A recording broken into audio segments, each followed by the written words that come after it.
Hello students, आज का हमारा टॉपिक है, इम्पोर्टेंट टॉपिक है वांट ऑफ फैक्टर या वांट ऑफ कोफिशिएंट, और इसको आई से रिप्रेजेंट किया जाता है। वांट ऑफ फैक्टर या वांट ऑफ कोफिशिएंट, और इसको आई से रिप्रेजेंट करेंगे। तो देखो, वांट ऑफ फैक्टर या वांट ऑफ कोफिशिएंट होता क्या है, सबसे पहले देखते हैं। तो देखो, van't Hoff factor i is equal to क्या होगा, नॉर्मल मोलर मास, यह भी बताएंगे एग्जाम्पल से, डिवाइड करना हमको एब normal molar mass. Normal molar mass को एब नॉर्मल मोलर मास से डिवाइड करना है। जैसे देखो, हमने एग्जांपल देखा था, एक एग्जांपल बता देते हैं इसमें। जैसे देखो, CH3COOH है, इसके दो मॉलिक्यूल लिए, तो इसके दो मोल, जब इसका 100% एसोसिएशन हो, मतलब 100% ये आपस में जुड़ जाए, तो क्या होगा, इसमें हाइड्रोजन बॉन्डिंग बनती है। कल जो वीडियो देखा था उसमें हाइड्रोजन बॉन्डिंग बनाई थी, तो इसको मैं डायरेक्ट लिख रहा हूँ, CH3COOH का क्या हो जाएगा, होल ट्वाइस हो जाएगा, मतलब जुड़ जाएंगे आपस में दोनों मॉलिक्यूल। तो 2 मोल से हमको कितना मोल मिलेगा, यहाँ 1 है तो कितना मोल मिलेगा, 1 मोल। तो देखो, अब इसका जो मोलिकुलर वेट होता है, इसका होता है 60। कल निकाल के बताया था, CH3COOH कितना होता है, 60। और जब दोनों आपस में जुड़ गए, मतलब क्या बन गया, डाइमर बन गया। तो डाइमर का कितना आता है, इसका दुगना आएगा, मतलब क्या आएगा, 120। तो नॉर्मल कितना है, 60 है, और एब नॉर्मल कितना है, 120। तो 60 को ऊपर रखना है नॉर्मल को, और एब नॉर्मल 120 को नीचे रखना है। दूसरा फॉर्मूला देखो, i is equal to observe colligative property.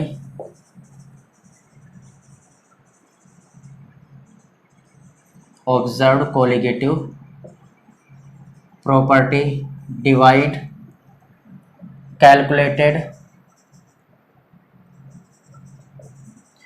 Colligative property.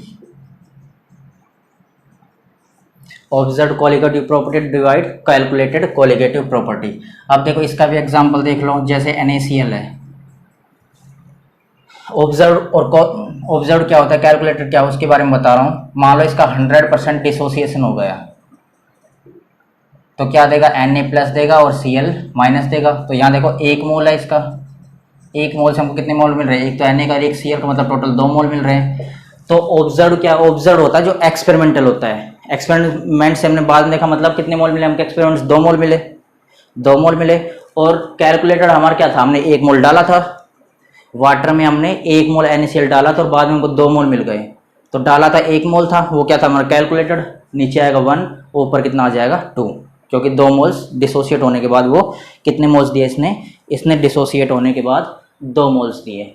उसके बाद देखो, हमारे सबसे इम्पोर्टेंट फॉर्मूला है आई का, सबसे इम्पोर्टेंट फॉर्मूला हमारा थर्ड वाला है। इसमें क्या है, total number of moles of particles after association और dissociation. Total number of moles after total number of moles of solute का देखते हैं, आफ्टर डिसोसिएशन या association, divide total number of moles of solute before dissociation oblique या / association.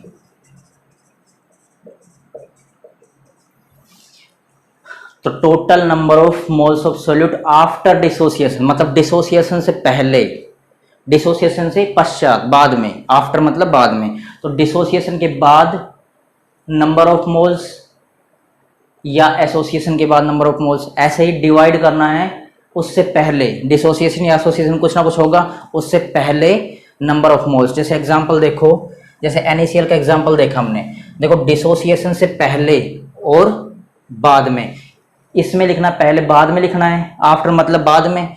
तो बाद में number of moles कितने हैं, 2, तो 2 तो ऊपर आएगा।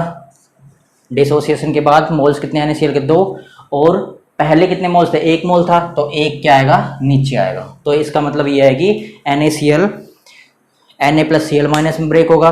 तो ब्रेक होने के बाद इसके मोल कितने, 2 मोल, तो बाद वाले को ऊपर रखेंगे मतलब आफ्टर को, और B4 कितने हैं, पहले कितने 1 है, तो 1 को नीचे रख देंगे। तो सबसे इंपॉर्टेंट जो फॉर्मूला हमारा ये वाला ही है, total number of moles of solute after dissociation और association divide total number of moles of solute before dissociation और एसोसिएशन। उसके बाद देखो हमारा एक नोट है, इधर देख लो, देखो if no dissociation oblique association, यदि ना तो डिसोसिएशन हो और ना ही एसोसिएशन हो, तो इसके लिए आई की वैल्यू हमेशा ध्यान रखना क्या आएगी, 1। आई की वैल्यू कितनी आएगी, 1 आएगी। फर्स्ट पॉइंट ये हुआ। सेकंड पॉइंट ये है, यदि क्या हो जाए, in case of dissociation, in case of dissociation, अगर डिसोसिएशन हो जाए मतलब मॉलिक्यूल्स जो है ब्रेक हो जाए, तो ब्रेक हो गया मतलब देखो NaCl ब्रेक हुआ तो Na+Cl- बने, तो देखो इसके लिए आई की वैल्यू, ये ध्यान रखना, ये आई की वैल्यू 2 आई है, तो ध्यान रखना आई की वैल्यू हमेशा ग्रेटर देन 1 रहेगी, डिसोसिएशन के बाद ग्रेटर देन 1। अब देखो इसके लिए आई की वैल्यू कितनी लिखेंगे, 2 पहले था, एसोसिएट हो गए, जुड़ गए, तो 1 बचा, मतलब आई की वैल्यू क्या हो गई, कम हो गई। तो डिसोसिएशन में आई की वैल्यू बढ़ती है और एसोसिएशन में आई की वैल्यू कम होती है। तो तीसरा है इन केस ऑफ एसोसिएशन क्या होगा बताओ, आई इज लेस देन 1। तो तीनों ध्यान रखना, जब ना तो डिसोसिएशन और ना ही एसोसिएशन, तो आई की वैल्यू 1। ये किस में होता है, जो हमारे नॉन इलेक्ट्रोलाइट होते हैं, नॉन इलेक्ट्रोलाइट के लिए होता है ये, जैसे यूरिया, NaCl नहीं, यूरिया शुगर, ये जो होते हैं ये ना तो डिसोसिएट होते हैं और ना ही एसोसिएट होते हैं, ग्लूकोज, इन सभी के लिए जो आई की वैल्यू हमेशा 1 रहती है। नॉन इलेक्ट्रोलाइट के लिए आई की वैल्यू 1 रहेगी, और जो इलेक्ट्रोलाइट होते हैं उनकी आई की वैल्यू बढ़ती या कम होती है, जो भी है उसमें। इन केस ऑफ डिसोसिएशन आई की वैल्यू हमेशा ज़्यादा रहेगी, जैसे इनिशियल केस में। डिसोसिएशन में देखो 1 से 2 बढ़ गई मतलब आई की वैल्यू बढ़ गई 1 से। एसोसिएशन केस में आई की वैल्यू 1 से कम रहेगी, देखो एसिटिक एसिड जो लिया था इसमें एसोसिएशन हुआ तो 2 मोल से 1 मोल, मतलब आई की वैल्यू कम हो गई, तो आई की वैल्यू इसके लिए क्या रहती है, 1 से कम रहती है। उसके बाद देखो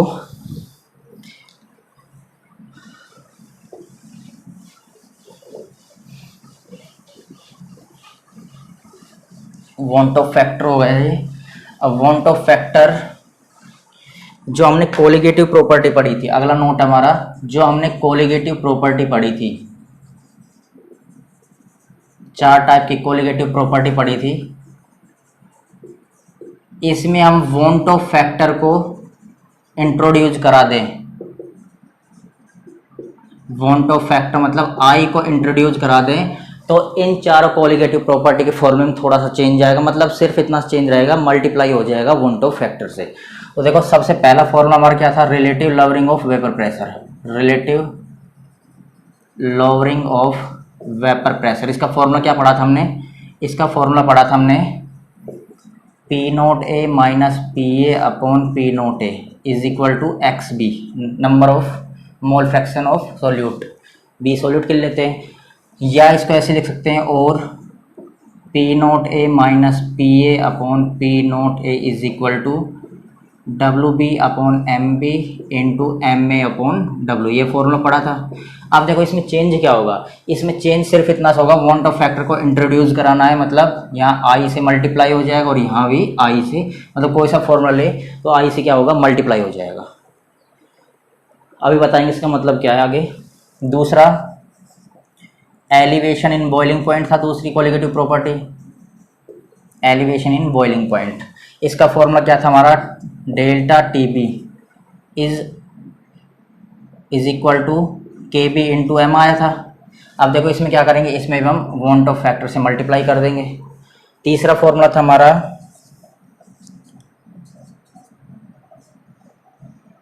एलिवेशन बॉइलिंग पॉइंट, उसके बाद था depression in freezing point, depression in freezing point. अब देखो इसका फॉर्मूला क्या होगा, delta TF is equal to KF into m into i, यहाँ से भी आई से मल्टीप्लाई हो जाएगा। और चौथा फॉर्मूला था ओस्मोटिक ओस्मोटिक प्रेशर। इसका फॉर्मूला क्या था, pi is equal to C R D, या सी एस टी लिख दो चाहे, यहाँ भी आई से मल्टीप्लाई हो जाएगा। तो एक हमारा जो नए फॉर्मूले बने हैं उसमें आई से मल्टीप्लाई है सभी में, मतलब वॉन्ट ऑफ फैक्टर से मल्टीप्लाई होगा। अब देखो वॉन्ट ऑफ फैक्टर की वैल्यू कैसे निकालते हैं, वॉन्ट ऑफ फैक्टर जो उसकी वैल्यू कैसे निकालेंगे, तो देखो एग्जाम्पल बताता हूँ मैं तुमको।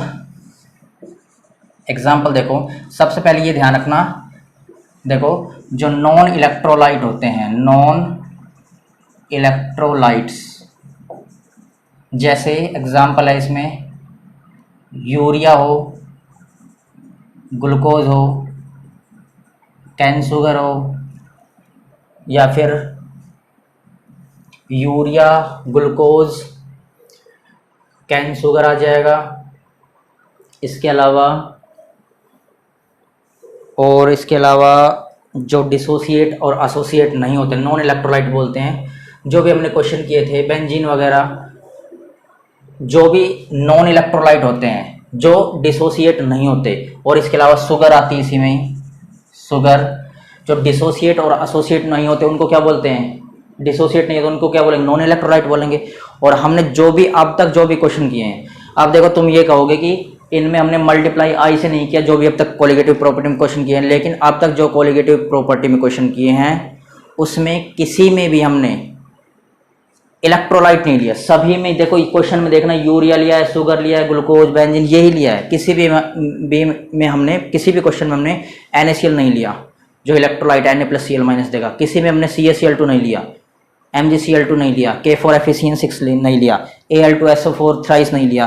तो ये सभी होते हैं इलेक्ट्रोलाइट। NaCl क्या होगा, इलेक्ट्रोलाइट होगा। तो ध्यान रखना इलेक्ट्रोलाइट क्या होते हैं, इसके लिए ध्यान रखना नॉन इलेक्ट्रोलाइट के लिए आई की वैल्यू हमेशा क्या रहती है, 1। आई की वैल्यू हमेशा क्या रहेगी, 1 रहेगी। और इलेक्ट्रोलाइट्स जैसे NaCl, MgCl2, CaCl2, K4FeCN6, उसके अलावा Al2SO4 थ्राइस, इन सभी के लिए आई की वैल्यू 1 नहीं रहती। देखो आई की वैल्यू कैसे निकालेंगे, ये कितने आयंस देगा, Na+ और Cl-, तो आई की वैल्यू रहेगी 2, जितने आयंस बनेंगे। MgCl2 कैसे ब्रेक होगा, Mg+2 आएगा और 2Cl- आएगा। तो देखो एक तो ये है और 2 ये, टोटल कितने, आई की वैल्यू यहाँ आएगी 3। ऐसे देखो CaCl2 कैसे ब्रेक होगा, Ca+2 और 2Cl-, तो एक ये होगा और 2 ये, तो टोटल 3 आई की वैल्यू। ऐसे ही K4FeCN6 कैसे ब्रेक होता है, 4K+ देता है प्लस FeCN6-4 देगा। तो देखो 4 तो ये और कुछ नहीं लिखा तो मतलब 1 है, ऐसे इनके आगे कुछ नहीं लिखा तो मतलब 1 होता है, तो 1 ये, टोटल कितने होंगे 5, आई की वैल्यू कितनी आएगी 5। ऐसे Al2SO4 थ्राइस कैसे ब्रेक होगा, 2Al+3 और SO4, दूसरा क्या होगा SO4 के 3 मॉलिक्यूल -2, तो 2 तो ये और 3 ये, टोटल कितने, आई की वैल्यू इसके लिए आएगी 5, मतलब 5 मॉलिक्यूल्स 5 पार्टिकल्स देता है। तो जितने भी आयंस में ब्रेक होते हैं उतने ही उनके लिए वॉन्ट ऑफ फैक्टर की वैल्यू होती है। NaCl की 2 होगी क्योंकि 2 आयंस देगा, MgCl2 3 होगी क्योंकि 3 आयंस देगा, एक Mg और 2 Cl, ये कितने देगा 2 ये और एक ये 3, ये कितने देगा 4 और एक पूरा 5, ये कितने देगा 2 Al और 3, 3 2 5, तो आई के लिए वैल्यू कितनी होगी, इसके लिए 5 होगी। तो ध्यान रखना जितने भी आयंस में ब्रेक होता है उनके लिए आई की वैल्यू उतनी ही होती है। तो इसलिए यहाँ देखो अगर हमको NaCl का क्वेश्चन मिलेगा, तो मान लो NaCl का क्वेश्चन मिले, इस पर मिले एलिवेशन बॉइलिंग पॉइंट पर, यहाँ आई की वैल्यू कितनी रखनी पड़ेगी बताओ, 2 रखनी पड़ेगी, या फिर MgCl2 मिले 3 रखनी पड़ेगी। तो ये आई की वैल्यू ऐसे निकालते हैं जितने आयंस में वो ब्रेक होते हैं। आ गया होगा सभी समझ में ये वॉन्ट ऑफ फैक्टर क्या होता है और इसके फॉर्मूले जो बदल जाएंगे वो क्या बदलते हैं, आई से मल्टीप्लाई होते हैं। अब देखो हम इस पर एक क्वेश्चन बताते हैं। देखो क्वेश्चन क्या है हमारा,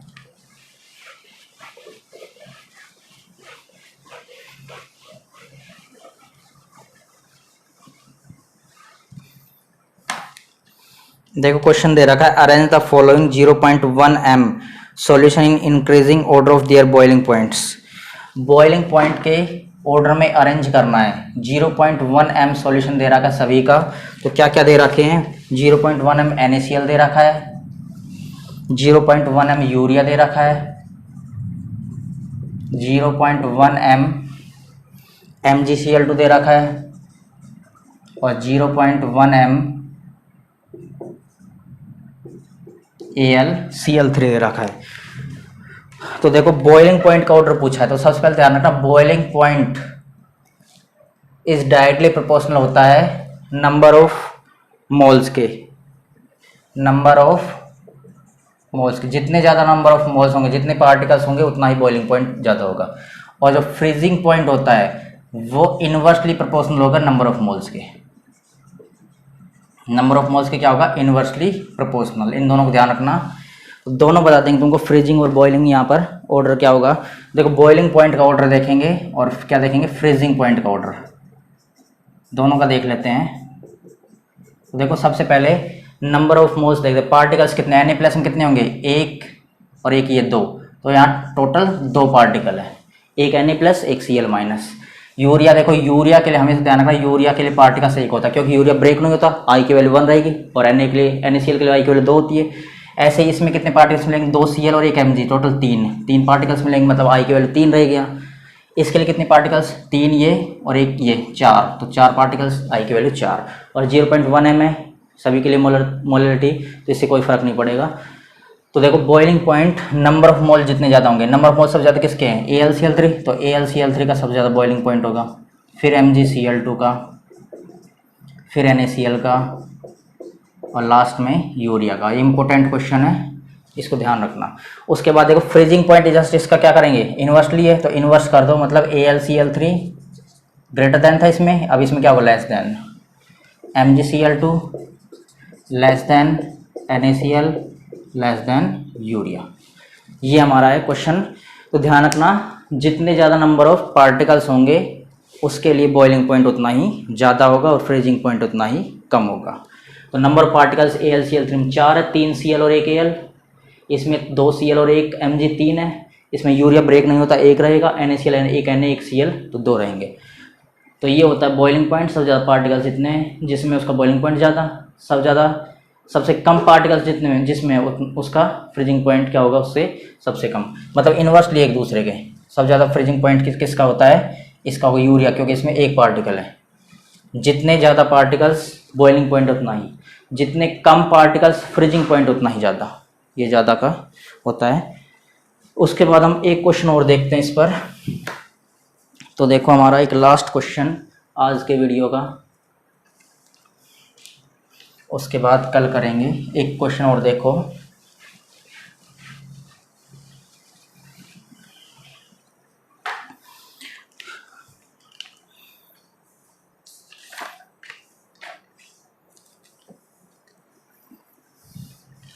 देखो क्वेश्चन दे रखा है, मोलल एलिवेशन कांस्टेंट,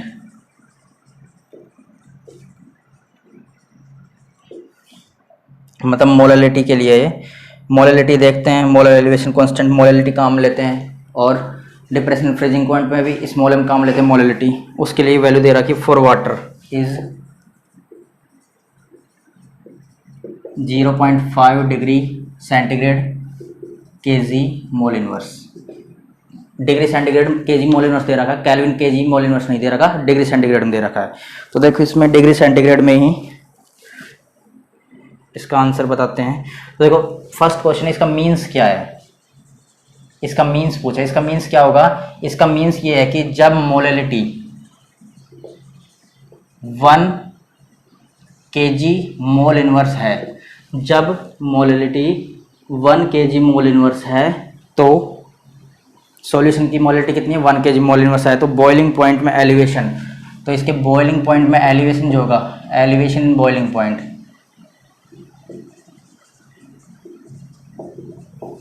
कितना होगा, 0.5 डिग्री सेंटीग्रेड का।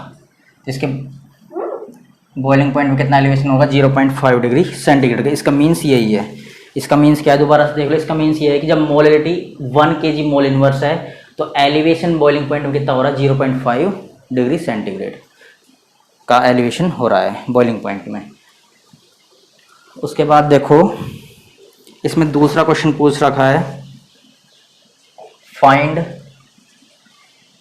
Out the boiling point of 4 molar glucose, 4 molar glucose. Find out the boiling point of 4 molar glucose. अब देखो हमने क्या देखा, डेल्टा टीबी क्या होता है, डायरेक्टली प्रोपोर्शनल एम के, या इसको ऐसे लिख सकते हैं delta TB is equal to K B into M. K B constant लगाया, कौन सा कॉन्स्टेंट, मोलर एलिवेशन कॉन्स्टेंट। अब देखो यहाँ से delta TB is equal to molar elevation constant की वैल्यू कितनी दे रहा है, 0.5 इंटू, अब देखो आई से मल्टीप्लाई और कर दो। लेकिन ग्लूकोज दे रखा है, ग्लूकोज की आई की वैल्यू कितनी होगी बताओ, ग्लूकोज की आई की वैल्यू होती है 1, क्योंकि ये नॉन इलेक्ट्रोलाइट है। तो m की वैल्यू कितनी है, m की वैल्यू देखो 4 मोलर तो 4, और i की वैल्यू कितनी है 1, तो 1 से मल्टीप्लाई, 1 से करो चाहे मत करो कोई फर्क नहीं पड़ रहा। तो यहाँ से डेल्टा टी बी क्या आएगा, डेल्टा टी बी आएगा 2 डिग्री सेंटीग्रेड। अब हमको फॉर्मूला पता है delta T B is equal to क्या होता है, T B minus T B naught. तो यहाँ से टी बी की वैल्यू निकालना चाहें तो T B is equal to क्या होगा, डेल्टा टी बी, ये इधर जाएगा तो प्लस का प्लस टी बी नॉट। तो यहाँ से T B is equal to क्या होगा, डेल्टा टी बी की वैल्यू 2, और ध्यान रखना जो वाटर होता है, वाटर के लिए जो बॉइलिंग पॉइंट वैल्यू होती है वो कितनी होती है 100 डिग्री सेंटीग्रेड, और फ्रीजिंग पॉइंट की वैल्यू होती है 0 डिग्री सेंटीग्रेड। तो वाटर के लिए देख रहे हैं, वाटर के लिए यहाँ कितना आ जाएगा 100, तो टी बी की वैल्यू आएगी 102 डिग्री सेंटीग्रेड। ये आएगा हमारा आंसर। इसको दोबारा से देखो एक बार, देखो क्या दे रखा है, find out the boiling point of 4 molar glucose. Glucose की लाई की वैल्यू 1 होती है, तो K b delta T b directly proportional m के, delta T b equal to K b m into i से मल्टीप्लाई कर दिया। के बी की वैल्यू कितनी दे रखी है, मोलर एलिवेशन कांस्टेंट की वैल्यू 0.5 दे रखी है, 4 क्या है इसका मोलरिटी दे रखी है, और आई का 1 होगा ग्लूकोज के लिए, आई 1 से मल्टीप्लाई, तो डेल्टा टी बी आएगा 2 degree centigrade. Delta T B क्या होता है, T B minus T B naught. ये देखना एलिवेशन बॉइलिंग पॉइंट में फॉर्मूला बताया था।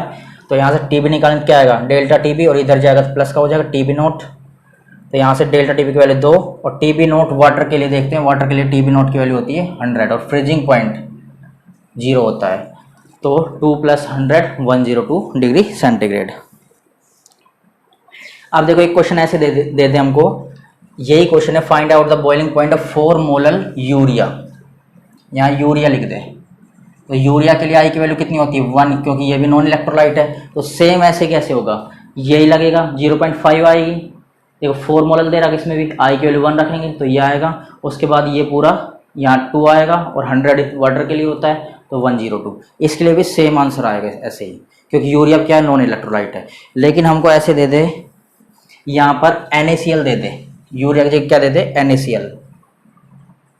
तो NaCl के लिए क्या होगा, NaCl का तुमको पता है आई की वैल्यू कितनी होती है NaCl की 2, क्योंकि Na प्लस और Cl माइनस आइन देगा। तो यहाँ पर आई की जगह कितना रख देंगे, 2 रख देंगे, ये तो सेम रहेगा। तो यहाँ से कितना हो जाएगा, 2 से मल्टीप्लाई और क्या आ जाएगा 4 डिग्री सेंटीग्रेड। यहाँ कितना आ जाएगा 4 आएगा, तो कितना आ जाएगा 104 डिग्री सेंटीग्रेड इसका आंसर आएगा। NaCl आएगा तो ये क्या है, इलेक्ट्रोलाइट है, आई की वैल्यू 2 रहेगी, तो 2 से मल्टीप्लाई करना, आई की जगह क्या रखना है 2। अब तक 1 रखा था यूरिया और ग्लूकोज में, इसमें 2 रखना है। अगला क्वेश्चन इसमें हमारा,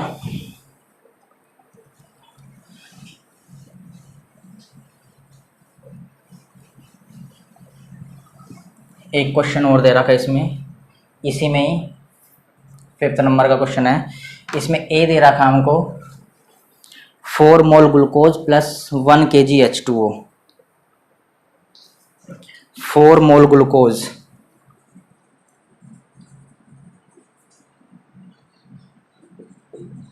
प्लस 1 kg H2O, इसकी हमको मोलैलिटी फाइंड आउट करनी है। मोलैलिटी फाइंड आउट करनी, मान लो हमने इसकी मोलैलिटी S1 मान ली, ठीक है। ऐसे ही बी क्वेश्चन दे रखा है 2 मोल ग्लूकोज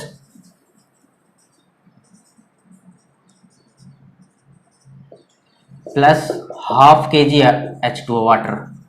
इसकी मोलैलिटी फाइंड आउट करेंगे और इसकी मोलैलिटी भी हमने क्या मान ली, S1 मान ली। मोलैलिटी को फाइंड आउट करना है, इसकी मोलैलिटी क्या मान ली हमने, S2 मान ली, मान लो इसको S2। तो देखो मोलैलिटी स्मॉल है, मोलैलिटी क्या होता है, इसका फॉर्मूला क्या होता है, number of moles of solute divide mass of solvent in KG. यही फॉर्मूला होता है, number of moles of solute divide mass of solvent in KG. ये किसका फॉर्मूला होता है, ये हमारा फॉर्मूला होता है मोलैलिटी का। तो नंबर ऑफ मोल्स कितने दे रखे इसमें, देखो 4 मोल, तो 4 ऊपर रखेंगे। मास ऑफ सॉल्वेंट केजी का कितने दे रखा है, सॉल्वेंट H2 है, इसके लिए एक मास दे रखा है 1 केजी में दे रखा है, तो केजी में हमको रखना है, तो 1, तो क्या आएगा 4 मोल केजी इनवर्स। मोल केजी इनवर्स यूनिट होती है मोलैलिटी की। ऐसे यहाँ हम मोलैलिटी निकालेंगे तो क्या आएगा, number of moles of solute कितने 2, मास ऑफ सॉल्वेंट केजी में कितना हाफ, तो 1/2, तो ये ऊपर जाएगा कितना हो जाएगा 2 × 2 4 मोल केजी इनवर्स। ये हमारा आंसर है दोनों का। एक बार और देख लेते इसको। देखो इसमें क्या है, 4 मोल ग्लूकोज है, 1 मोल H2 है, मोलैलिटी निकलवाई है, इसको S1 मान लिया। ऐसे 2 मोल ग्लूकोज है, हाफ मोल H2 है, मोलैलिटी निकलवाई है, इसको S2 मान लिया। तो मोलैलिटी क्या होती है, number of moles of solute divide mass of solvent KG में। Number of moles of solute कितने 4, मास कितना है सॉल्वेंट केजी में 1।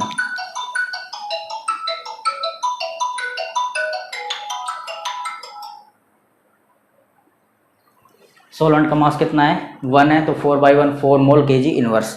ऐसे ही 2 मोल ग्लूकोज, इसके लिए क्या आएगा 2 तो ऊपर आएगा, number of moles of solute divide 1/2 नीचे आएगा, तो 4 मोल केजी इनवर्स। ये होगा हमारा। आज के वीडियो में हम इतना ही करते हैं, कल के वीडियो में आगे करेंगे।